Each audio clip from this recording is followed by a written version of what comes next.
guys. How are you? Not bad. Thanks for coming on tonight. How's life out there in the West Coast? It's well, we're not on the coast. We're in Arizona, and it's hot. It's hot. It's always hot. In Arizona. I've been there once or twice. Flagstaff, and that's the only place that's cool, nice and cool. You see the temperature, go down when you go all the way up to Flagstaff. But when you come down from Flagstaff, you see the temperature rise. Absolutely. Yeah. So you spent some time in Queens with the Mets, and then you spent time with the Cubs. But you used to be a general manager of the Cubs. So let's talk about this new agreement that came out this year. They had the lockout. Everything, baseball was supposed to be delayed, but they came out April 7th. What's your take on that? On the lockout and the new agreement? Do you like it? If you were still part of the front office? Well, let me tell you something. I went through, like all of us. I'm 66 years old. I signed in 1977. I came to the big leagues in 1980. All of us went through work issues, work stoppage. My first year as general manager, 1995, we had replacement players. That was a very dark time. That was a very bad idea.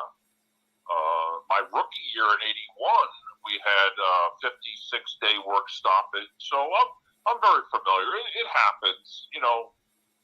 When you're dealing with this much money and you're dealing with labor agreements, I knew it would get worked out. There's very smart people on both sides. I'm just glad they worked it out. Yeah, I think it's good for the game because everybody was thinking, are we going to have minor league baseball dominating the whole landscape of baseball until, they were talking about May or June, but they finally woke up and say, let's get it done.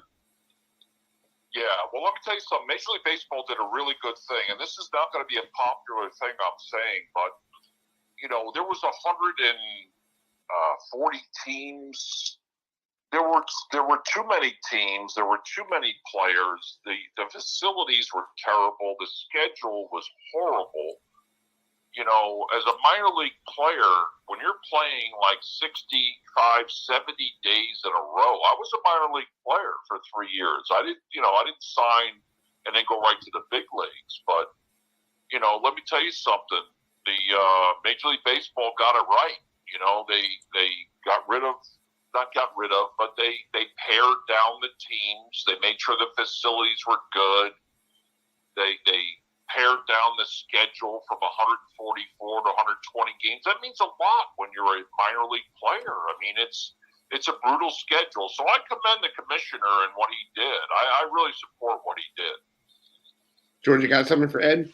So when I was doing my research, Ed, and going back and, 1986 was just a crazy year, and I was reading, it's just horrible.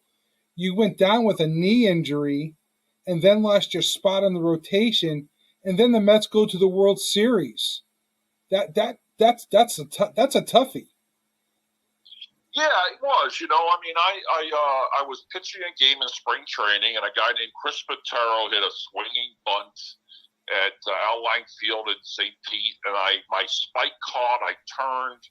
My knee kind of blew. I heard a pop. Oh. And the next day, my knee was big, and I worked through it, and then I pitched one game in Philadelphia,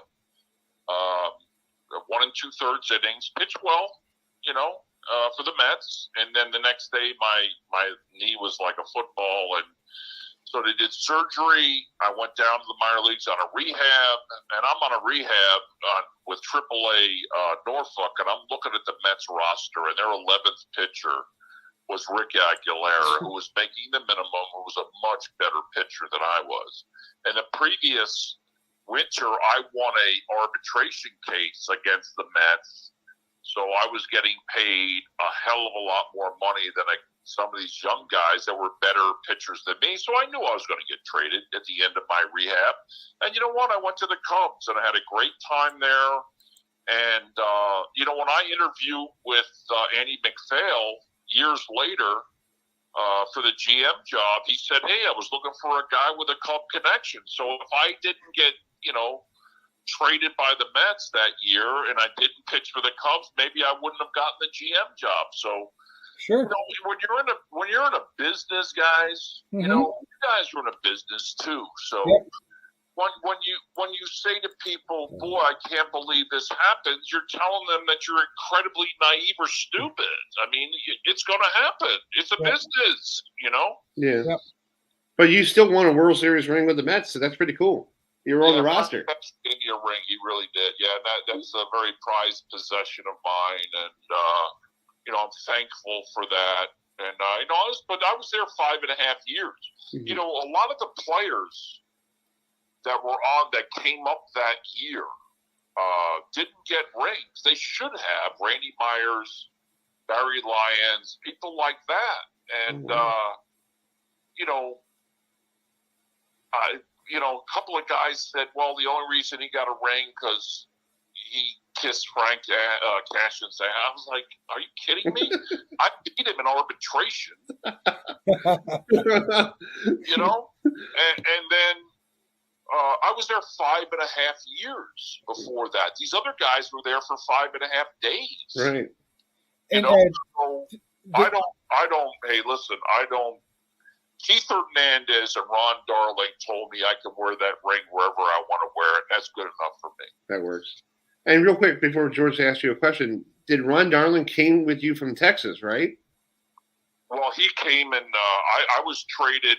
Mike Jorgensen, okay, and me came in September '79. I'll tell you what, I remember standing in spring training in 1982. And we had an assistant GM named Lou Gorman. Okay. And I was out on the field. It was spring training '82, and I remember there was a bunch of, you know, there was some activity around Lee Mazzilli. And I said to Lou Gorman, I said, what's going on? He said, we just traded Lee Mazzilli to the Rangers for 2 good young pitchers. And I said, well, who are they? He said, well, one guy's a power sinker baller, and the other guy's a matinee idol. So I realized later that Walt Terrell was not the matinee idol. It was Ron Darling. I mean, we got Ron Darling and Walt Terrell, 2 pitchers under the age of 24 that stepped right into our rotation for Lee Mazzilli. Now, I love Maz. I love the death. I love his son, but to make that kind of trade, that was really kind of the jump start. If people ask me all the time, when did the path to the World Series start? And I said, well, okay, number one was when Darryl Strawberry came up in May of 1983. Mm-hmm. You know, I had never seen talent like that before in my life. Now, a bigger step was June 15th, 1983. We traded Rick Ownby and Neil Allen to the Cardinals for a guy named Keith Hernandez. Okay, so he came in, and then soon after that, Ron Darling came in. So in '83, we were not a good team. But we started to see things like that. You know, we started seeing extremely talented players. I mean, I'm looking at Ron Darling. You know, Ron Darling back then wasn't that split finger guy. He came to the big leagues. He was throwing 100 miles an hour with an unbelievable breaking ball. I mean, this guy was so talented and such a great athlete. I'm looking and saying, oh, my God. And then the next spring, of course, here comes Dwight Gooden. You know, the man. Yeah. And so Darryl's got some, you know, Darryl got his feet wet. Keith understands what we're doing. Ronnie Darling is there. You know, we just started getting better and better and better, but we were so young in '84. You know, we just couldn't beat the Cubs. You know, we just couldn't beat the Cubs in '84. But I'll tell you what, if there was a wild card back in those days, the Mets might have won 3 World Series rather than 1. Right. And I got to ask you a question. I was looking on YouTube. I was finding some videos of you, and I saw this fight back in 1985 with Pedro Guerrero. What happened to this one? This little, it looked like this guy was just a little, you know, he was just crying because you threw one inside him. You know, I have the video real quick here. This is out of Dodger No, it's not. It wasn't between me and it was me and oh shit! What was the infielder's name? One of those guys. But yeah, it was Mariano Duncan. Okay. It was game of the week. There we go. There it is. Sorry about that. I got the wrong guy. Okay. Okay? Yeah. So Mariano Duncan's first at bat, I threw him a pitch. He hit a ground ball back to me. It hit me in the heel of my glove. I picked it up. I dropped it. I picked it up. I dropped it. I threw to first. He thought I held the ball. He thought I held the ball, so he would run all the way down the line, and I'd throw him out by 2 steps, which, total disrespect. I would have never done that. Right. He comes by the mound, good, blah, blah, blah, blah, blah. And then he goes in the dugout, and him and Lasorda are yelling at me for like 6 innings. And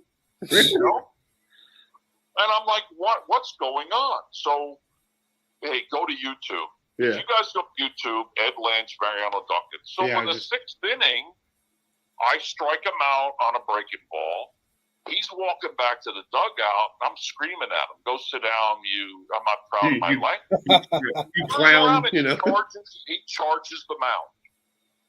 Okay? Yeah. So Ray Knight gets in between me and Mariano Duncan, and I'm like an offensive lineman. At that time, I'm 6'7", 230. Oh, right. Look at Ray Knight. That's awesome. Because I'm skinny, but I'm going to rush this guy back into their dugout. So now we're all congregating around, and I didn't realize it until that night. I went out with a friend of mine to a restaurant, and they had the game on, and it shows Pedro Guerrero jumping up in the air and hit me in the back of the head. And I feel on my head, and I got a bump. I didn't even realize he did it. Wow. Yeah. And so I got Pedro back after that. I made sure that I Hey, it's good to have Ray Knight on your team because he had a goal. He was a boxer. Yeah, so he didn't take nothing for nobody. Yeah. Ray had one philosophy. He always threw the first punch. Yeah. That was good. Yeah, I loved it with the Todd Niederpierre fight in '86. He knew he was going to get one in the face, and on that 30-30, he goes, "Come on, big boy, I'll throw one." And Ray's like, "I know I'm going to come to the mound. I know I'm going to punch him." So he threw me right in the grill, and here we go. Yeah, I was like, yeah. But I got a chance to talk to Ray Knight years ago, and I asked him about that Eric Davis fight, and he was like, I go off the mic. I go, "Okay, what happened in that whole fight?" He goes, "Well, that kid never shut up. I told him he started yapping at second base, and I told him like, stop talking. You're a rookie. Don't yap. Okay, just do your job." So he slides into third, and he starts pushing me, and he starts throwing a punch, and I'm like, "What's this kid doing?" So he just, so Ray just went pow. And I still remember Ralph Kiner because I was watching it in New York at the time I was a kid, and again, the best line Ralph Kiner ever said was, "Fights breaking out around." I love that phrase that he said. It was like the classic line. Yeah. So. Can I say something about the Mets now? I'll tell you what. I'm so excited about the Mets. They hired the right guy as manager. They got players like Nemo and McNeil. Guys like that would have fit in. Lenny Dykstra. Say what you want about his mental state, but I'll tell you what, when that kid came off, what a player he was, man. He led off, he used the whole field, he ran the count, he'd steal bases. That's what wins championships, not when you have 8 guys trying to pull the ball out of the ballpark. McNeil, Nemo, I love those guys. And they have Scherzer, who's a god, and I hope DeGrom comes back. But the reason the Mets are winning right now is because of Buck Showalter. Yeah. Taking charge of that club. He's not going to let those analytic guys come down from upstairs and say, "You need to take this guy out," or "You need to not play this guy." And that's the way it has become that in our game, which is unbelievable to me. Right. I agree. The guys in the dugout should be deciding who pitches, who plays, and Buck Showalter's the best guy. Best manager in baseball for me. I agree. And he did a great job here in Baltimore, but I think he stayed a little too long because he was there with the Orioles, 6 or 7 years. And I feel like, the Orioles were in the last couple of years of his contract was like getting rid of Machado, getting rid of Adam Jones, got rid of people. And I felt like Buck was the scapegoat. And I'm like, come on, Buck. Buck was just doing his job, what the front office wanted him to do. Yeah, but you know what? We got the man behind him, Steve Cohen, man. He's the man. Oh my God, he doesn't mind spending money. And pay him $40 million to get him off the club. It was the right decision. Yeah. It was the right decision. Steve Cohen is the man, and let me tell you something. Buck Showalter is the guy in the dugout. Yeah, that's cool. One last question to ask you, Ed. Are you going to go back to that old timers game they're going to have at Citi Field? Are you going to be warming up the arm, pitching? Well, I told him I'm going to pitch. The problem is that I wore number 36 for 5 years, and I called Jay Horowitz, and they said, "What number you want?" I said 36. I called him back. I said, "Oh my God, it's Jerry Koosman." They retired the number. He said, "No, don't worry about it. Jerry Koosman's not coming, but I'm going to hear it from the fans." Yeah. I should. Jerry Koosman was a borderline Hall of Famer. I mean, this guy was awesome. But I wore that number for 5 years, so I'm going to wear it. Yeah, wear it proud. And it's great that it's retired and nobody else is going to wear it. And you and Koosman are the ones that people that actually know. And I think that's great. Yeah, but I'm going to go on that mound, so I hope I face somebody older than me. I'm 66. Yeah. If David Wright gets up there, I don't know what I'm going to do. I'm not going to throw him a cookie out over the plate. I don't want to get killed, So. Yeah, throw your best pitch. Yeah, throw in your what was your out pitch? When you face a hitter like that. Slider. Yeah, throw him a slider. Well, Ed, thanks so much for coming on. Thank you, guys. You guys are one of the few. I do a ton of radio shows. Tons of them, but you guys are always the ones that want to talk about the things that matter, and I really appreciate that. So thank you, guys. Hey, we're old school baseball guys, George and I, and Steve. We love old school baseball. It's like I was supposed to get Steve Sachs on the show tonight. We'll get him on next week, but I'm like old school Dodger. I'm like, ew. And I'm a Met fan. I grew up watching you guys, and I'm like, I don't like Steve Sachs. I'm like, but hey, I'll have him on my program. It's fine with me.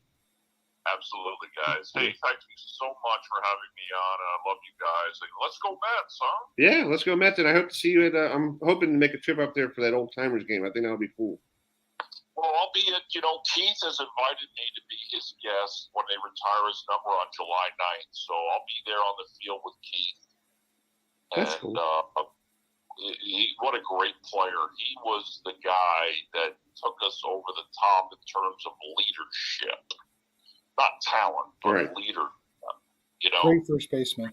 Was an incredibly tough person, but his leadership is what took us to the promised land. Exactly, and I would love to meet Keith Hernandez because I grew up watching you guys as a kid, Long Island, New York, and Gary Carter was my guy, but Keith Hernandez was pretty cool, and then if you were still on the team, I'd probably be rooting for you too. So. But well, if you get a press pass for July 9th, I'll introduce you to him. Okay, I'll see what I can do. All right, man. All right, man. Thank you so much. Okay. All right, see ya. Bye. Love you guys, man. Thank you. Thank you so much. Good stuff. All right, bye. Bye. All right, bye-bye. I should have been a Bud Light commercial right there. I love you, man. No, I would love to get up there to see that, with Keith Hernandez, because Keith Hernandez changed the way the Mets were. Because before that, the Mets were like, I talked to Wally Backman a couple of years ago, and Wally Backman was like, going and playing at Shea, it was like playing in a desert. Like it was like nobody there. It was terrible, and Shea was such a great place. My dad had tickets in the 70s for the World Series and saw, Pete Rose, and, it was just, it was a great ballpark. I can't remember if I ever got to Shea Stadium. I went there the last time I was there was 1992, and my parents were there. We decided to go get tickets with the Pirates were in town, and some guy named Eddie Murray. Have you heard of him? And my mom and I are sitting next to each other. My mom's on my right. I was sitting next to, my mom's on the right, and I'm in the middle between my mom and my brother. I still remember this. And Eddie Murray hits a home run. And my mom turns and looks at me and goes, it's just like old times in Baltimore. Like, yeah, pretty much. But He's for the Mets. Had a high school game that I coach. So that's cool. How'd you guys do? It was our first game that we actually got to play. The weather's been really bad here. So we finally got a game in and we won. So we're happy about that. But I ran a little overtime, but good to be with you guys. Thanks for coming on. I appreciate it. So just talk about your career. You had a short career with Milwaukee, but you had a great, couple of years. So what was it like pitching with the Brewers back in the early 90s? Well, it's only one place to be is in the show.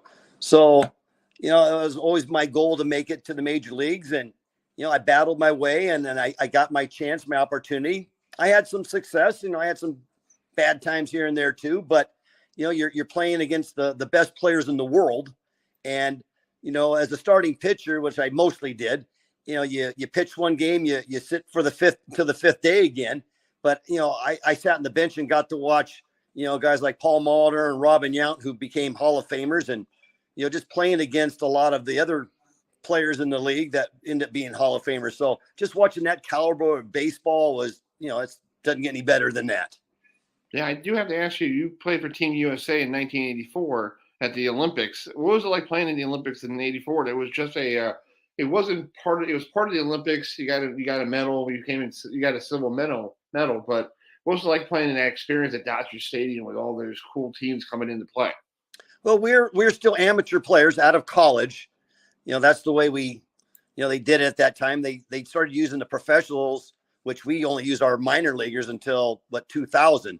So, like 31 guys that were probably the top college players in the country got invited to Louisville. And from there, we would go on this humongous tour around the country, and they would eventually trim the roster down to 20 players.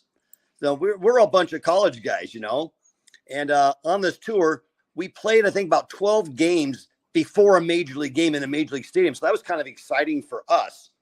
And eventually we would play in Dodger Stadium. And that was just an unbelievable experience that, Dodger Stadium holds like 55,000 people, and it was packed full, people waving the American flags and chanting USA, USA and all that kind of stuff. That was incredible. It was just an incredible experience altogether in many ways, just being in the Olympic Village and just seeing all the other American Olympic athletes like Michael Jordan, who was on the basketball team before he became an NBA star. Mary Lou Retton was a big gymnast, and Greg Louganis was, those old names like that. But just walking around and going up and down the elevators with them in the village was really cool. Hey, George, you got something for Don?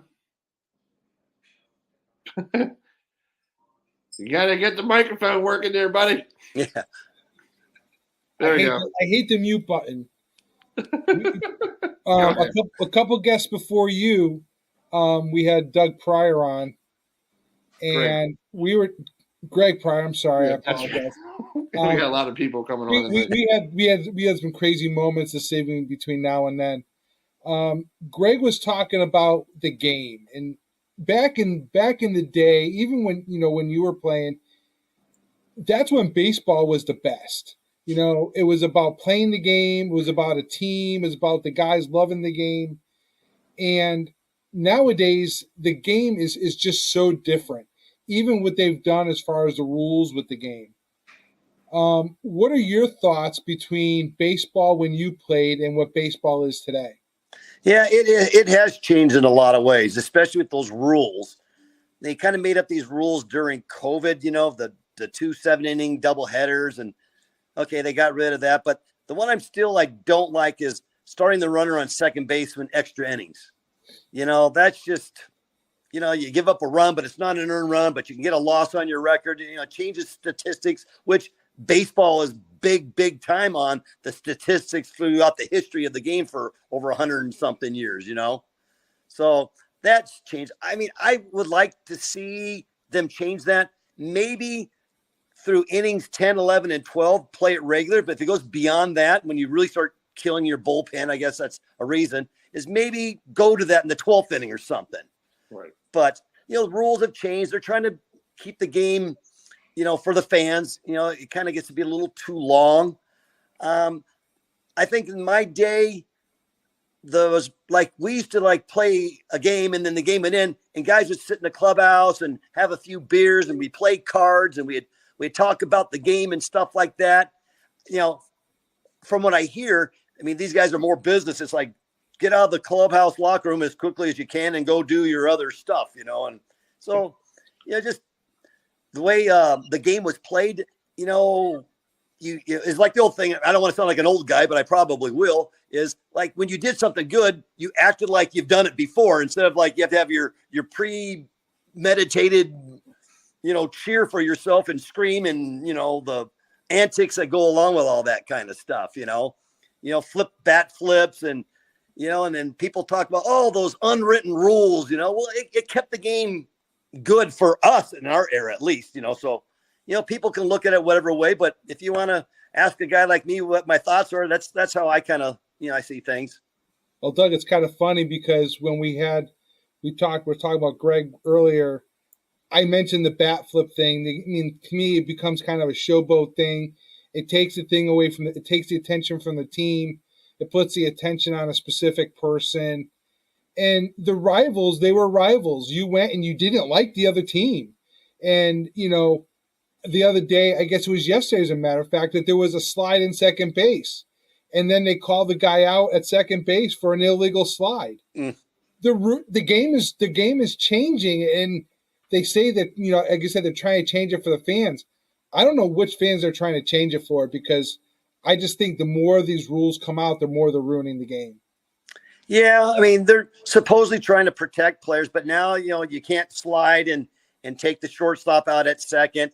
The catcher, wasn't there a highlight a couple nights ago where the catcher had to give home plate up and, you know, and the guy slid under his tag then, you know, before in the old days, he'd have that thing blocked real nice and, you know, the guy would have been out by 10 feet, you know, but they're afraid of people running each other over. Yep. Like Gary Carter used to block the plate. You know, Gary Carter used to do, you know, that was old school baseball. You know, that you don't have them trying to go through, you know, home plate. Now it's like, oh, we take out the catcher, you're thrown out of the game because you plowed into him. You know, like, come on. You know, that's baseball used to be like bam, bam, you know, right there, done. Yeah, now it's like, oh, you can't touch the guy. You know, it's like we gotta, like, you know, Don, you used to be a pitcher. You used to pitch what, 6, 7, 8 innings, right? Oh yeah. Well, they gave me the ball as a starter, and I was expected to go 9. Right. They'd bring a relief pitcher when I needed relief. It wasn't okay. You're going to be done after 6, and the 7th inning guy, the 8th inning guy, and the 9th inning guy. I remember a lot of times when I was pitching really well, I'm into the 8th and 9th innings, and our close, you know, I'm pitching with a 1 or 2 run lead. A lot of times the manager, Tom Troublehorn, left me in, let me finish it myself. You know, we had Dan Plesac, who was an all-star closer out there, but if he felt I still had the stuff, they left in there. But nowadays it's by the book and analytics and all this kind of stuff, you know, and you know, that's definitely changed. Like Don, exit velocity. Yeah. Like yesterday with the Oriole game, you know, Zinnerman goes 4 innings. And I'm like, why did he go 4 innings? And he's pitching really well. Just keep him going until he gets to a piss count. Who cares? Right. You know? And it's like, now it's like, oh, he went 30 pitches. We got to take him out now. Yeah. Well, I felt if I didn't pitch at least 6 innings, I didn't feel good about it. I'd be embarrassed when I had a 5-inning win. You know, nowadays these guys go 4 1/3 innings and maybe go 5 and they go, great job. You know, I'm like, man, you know, you got to get deep in the game and you're supposed to save the bullpen. It's kind of like reversing now. You know, starting pitchers go 4 or 5.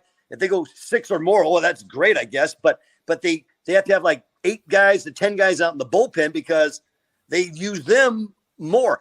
It almost seems like to me the relief pitcher is more important than that starting pitcher anymore.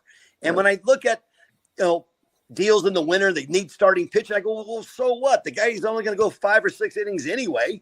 You know, so what that Scherzer or somebody big today, just wait them out, get past the 6th inning, and then you beat up a bullpen and you get, you know, a chance back. Even when the guy's hot, you know, it's like, hey, just wait him out.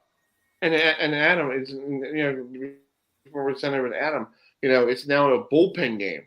Mm-hmm. Have you ever heard that garbage? Like, yeah, that's what I think. That's the way to describe it. Yeah. And you bring in the other guy. It's like, who came up with this idea? Yeah, and why? You know, that's not baseball. That's like, let someone, like if you don't have any pitchers, that's why you make a phone call and call your AAA. You go, hey, can you bring somebody up for me? I need somebody. It's like you don't just bring somebody out of the bullpen who has an ERA of 16.45 and like say, hey, you want to pitch 2 innings and and that's all you're doing. Yeah, it's ridiculous. Anyway, Adam, you got a question? Yeah. Now I gotta ask you, what was it like to play at the old Milwaukee County Stadium? With people like Robin Yount and Paul Molitor and Dan Plesac, because I remember when baseball was baseball, like you guys have said, all the rivalries, and now it's like it's crazy. Well, I loved playing in old Milwaukee County Stadium. It was outside. We had to deal with the elements and the weather and stuff like that, which I'll give, the new ballpark in Milwaukee here now with the retractable roof. It saves games and it's nicer, but you feel like you're confined in there. I always liked County Stadium because you were outside and, it was just, I remember on those day games, on those, the fans would be out in the parking lot tailgating and you smell the brat smoke coming into the stadium and it just had this atmosphere and it had a smell, it had a taste, Yeah. Today things are more like clean and refined and just confined even, and so yeah, those were good. I remember playing in the old Memorial Stadium there in Baltimore, had a lot of history and character and all that good stuff. And you think back to all the great players who had come through before me and like I've talked about your Oriole guys like Brooks Robinson and Frank Robinson and, all the many, many other guys that were great there. And man, this is where these guys played at, and then, things had to change and, everybody had to keep up, make up the big, stadiums that had all the bells and whistles in them and all that good stuff, which, I guess you had to do it, but it's too bad it had to happen. It's good that there's old people like this can reflect on it and say, yeah, those were good too, though. We liked it in our time. Well, I do have to bring up the ballpark in Toronto. You had a chance to start the first ever game there, and that must have been so fun going to a ballpark you didn't even know about because that was like under construction and like, oh, you're playing a game tomorrow, and you're like, okay. So what was it like playing in the Sky Dome pitching, and you won the game in the Sky Dome? Yeah. Well, we heard about this magnificent stadium that was being built with the retractable roof, which now Milwaukee got, and they're going to have Hard Rock Cafe in it. They're going to have all that stuff in there. And, the old stadium in Toronto was Exhibition Stadium, which was a football field. They had to put make a right field fence that went around that, to square it off because the football field continued on. And so, but we got there and the locker rooms, the clubhouse were big and had all these things in it. And, it looked real nice. It was a beautiful place. And the game was like in June, so they were hoping that stadium, Sky Dome would be ready by opening day, but they were a little behind. So they announced the day that it would be in June. And it happened to be when the Brewers were in town. So that'd be the opener. And it just happened to be my 5th day to pitch. So, nice. I got to go in there and went up against Jimmy Key. And, I went 5+ innings. I held them down enough and my teammates got some runs. And so I got the first win, but,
that's what he wants to do.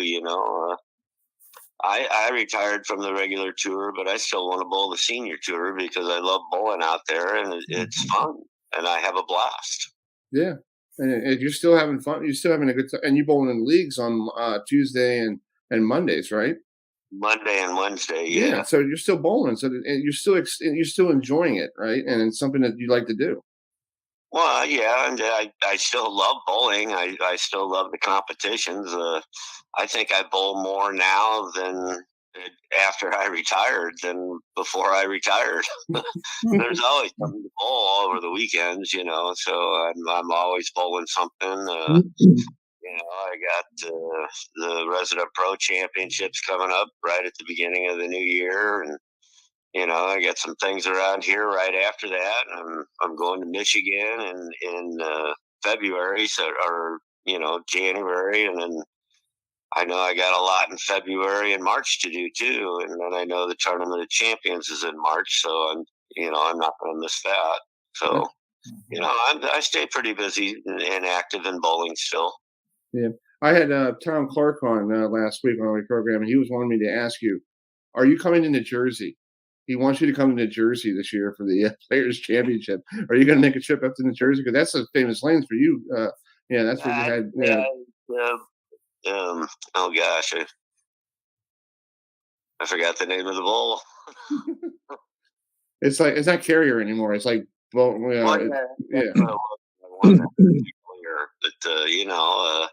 is it now? Bowl. Yeah, Bowl something. Yeah, Bolorama or something. Yeah, it's something. Yeah, they changed the name. I think it's Bolero North Brunswick. There you go. Yeah. But I don't know. It's not that far, so I haven't decided. I might if I start bowling really good, and you never know. It just depends on how I feel, and if I really feel like if I can compete with the kids. Yeah. I got a question for you. You won 2 titles here in Maryland, in Baltimore. One was the marathon thing in 2013, and I met you there and interviewed you after you won your title and all that stuff. The other one was a famous championship final with Del Ballard. And I got a question to ask you about that one. After somehow you threw it in the channel, and you won the title, how did you react to that after you won that? Did it change the way you thought of bowling, or how did it affect you after that? Oh, it really didn't affect me in any way at all. It's bowling. Things happen. He could have very easily got 4 to tie. But fortunate for me, he didn't take his time and had a mental lapse. But Del and me are still great friends. We still get along. He helps me with my bowling when he can, when he's out on the senior tour. So it really didn't affect me any. Okay, because I was just wondering because everybody knew now they know Del because of the gutter ball, and to me that's better. That's not something you want to know somebody. He had a great career. Del had a great career. Great bowler. As a matter of fact, that night when the check came, we had dinner together, and when the check came, I said, "Give it to me," and Del said, "No, I won this tournament, so I'm paying for it." So I was like, "All right, I ain't gonna argue." That's awesome. That's awesome. Matt, you got a question for Pete? Yes, Pete. It has been an honor and privilege to watch you when I was younger and everything, and I still watch you and everything. But my question is, what has the Professional Bowlers Tour, how has that impacted your life? Well, it's impacted my life. 37 titles. I've got to travel all over the world. I've been all over Europe. I've been all over Asia, and the things I've got out of bowling, just sportsmanship, gracious winning, gracious losing. It's just everything I've got in life has come from bowling. So, I owe bowling everything back. Yeah, and bowling has been great to you. And question to ask you: when you grew up, when you bowled against people on the Professional Bowlers Tour, the National Tour, the Senior Tour, whatever tour who was the toughest bowler you ever bowled against? Because I asked Norm Duke this question, and he said, I think he said Walter was tough. And how, who was your tough bowler that you bowled against? Like, I got to bring out my A game and I got to beat him because he finds a way to win. Well, it was Walter Ray. It's kind of funny. I get asked that all the time, and I'm like 0-5 against him in title matches, maybe 0-6. I've beat him on TV, yes, but I've never beat Walter for a title. I beat Norm for a title. I beat Mark Roth. I beat Marshall. I beat everybody for a title except Walter Ray. So, it's kind of, even if it becomes a senior title, it's still going to be that much better to say that, hey, I finally beat you in a title match. Yeah. And he's probably like, sure, that's okay. You're 1-6. That's all right. Yeah. Yeah. He doesn't care.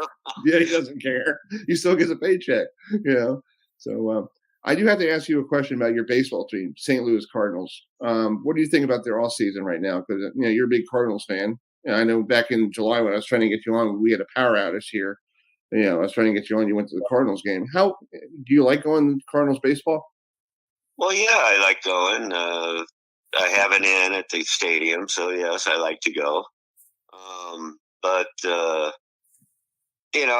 just with Yadier Molina retiring, I think they did something great by signing the catcher from Hernandez from Chicago. Mm-hmm.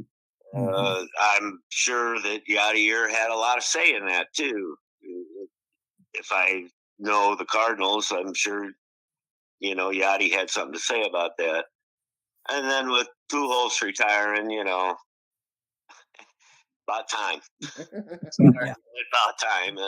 He had a good year for us. We got to the playoffs. So, almost got to the playoffs. Right. Yeah. True. Exactly. It's just when I'm on the road, I've got the St. Louis Cardinals baseball app. I get the scores. I get to watch the games when I can. So, yeah, I keep up with them, and I think what they did in the off season is pretty good. That's awesome. So, I guess we'll see when the season starts. Exactly. Well, Pete, thanks so much for coming on the show. It's a privilege to have you on our program. I want to wish you and your family a Merry Christmas and a Happy New Year, and keep up the good work in bowling. And we'd love to see you back on TV. Well, thank you. I'm still trying. I get out there every once in a while and bowl. But thank you again, and Merry Christmas to all. And everybody, just enjoy it. All right, Pete. Thanks for coming on. Have a great night. Thanks, Pete. Nice. Thank you very much. You too. I see it. Bye.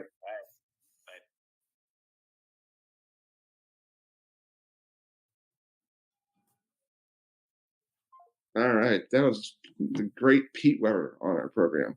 Yeah. The only thing I need to get is Marshall Holman, and I'm done with the trifecta. Yeah.